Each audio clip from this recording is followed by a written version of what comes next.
What's up YouTube, this is SocialSophia. Today I'm bringing you the best Vaporeon deck ever seen. This thing completely sweeps pretty much everything in the meta right now, and it's just a very consistent deck. I'm going to show you it in a few matches, and I'm going to show you the deck list and go over why it works and why it's so good. Let's enjoy this video, and if you like this type of content, hit me with a like and a subscribe, and as always, let me know your thoughts. Alright, so this is the entire deck list, and as you can see, the start of the show is Vaporeon with its unique ability Washout, which allows you to move a water energy from your bench to your active Pokemon as many times as you want to during one turn. This, coupled with any powerful Pokemon and having a lot of energy, it just equals disaster, which is why you run 2 Misties, and you have Me, which has 0 retreat cost. Really nice. AcquaNINJA is there for the extra damage, and sometimes you might need to go in there with a little Mist Slash, which is kind of like Wave Splash. They both do 60 damage, which is not the best, but coupled with Water Shoryuken, that's 80 damage. You're pretty much two-shotting everything in the meta, which is really good. Mewtwo, Pikachu, and Charizard, because he has a weakness as well.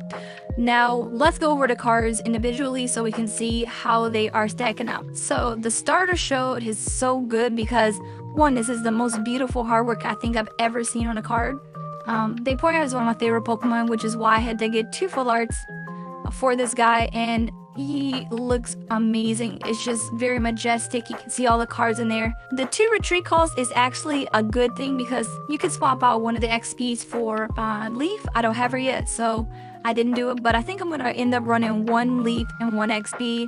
So 2 XPs or 2 Leafs, because Leaf is a good card, but it's also a supporter card, and you do have a limited amount of space for supporter cards. As you can see, we already have the basic 10, including Giovanni. Some people run like 2 Giovannis, or you'd be crazy if you ran 2 Sabrinas, but 1 Sabrina, you might want to run 1 Misty instead of 2, but this deck revolves around energy moving from one person to the next, so the Pokemon need the energy, so Misty is essential to this deck working. Like, you're gonna see in the matches next that I get a lot of wins just based off drawing build with Misty and then being able to move that energy from one Pokemon to the next. Articuno is here just for kind of consistency, is 140 HP.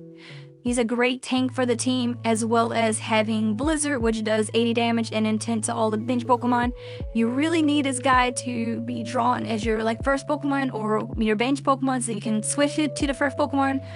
And it basically allows you to do really good things with that. The Starmie is obviously here for the free retreat cost, and that is essential to making this team run. It's really, really good in terms of the ability. The move as well. Hydro Splash does 90 damage. Pretty much 2 shots everything that is good, and that is enough for the Starmie. Not really anything else to stay right there. We already went over AcquaNINJA being essentially the backup to Vaporeon. You really want to have this guy on your bench because he essentially is going to allow you to hit that extra 20 damage, which a lot of Pokemon are just out of range of, say, Starmie, for instance, like Pikachu. So with this extra 20 damage, now it puts it at 110, and then with a Giovanni, you can do 120, which allows you to one-shot a Pikachu, which is pretty much everybody's goals because it's the easiest Pokemon to one-shot and just take out of the game, and then you can focus on harder Pokemon and YouTube Prospect Sport, so it's really good to do that. The trainers, pretty much self-explanatory, but I do run 1 XP instead of 2, and I would actually advise you to run 2, but this deck just happens to run super consistently. I don't know why.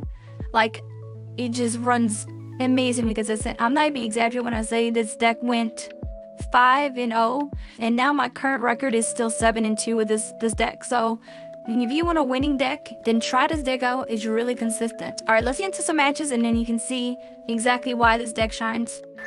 Oh yeah, and I almost forgot to mention, could you hit the subscribe button, because this video right here took a long time to make. Hours went into the animations and getting the deck list for my opponents and myself.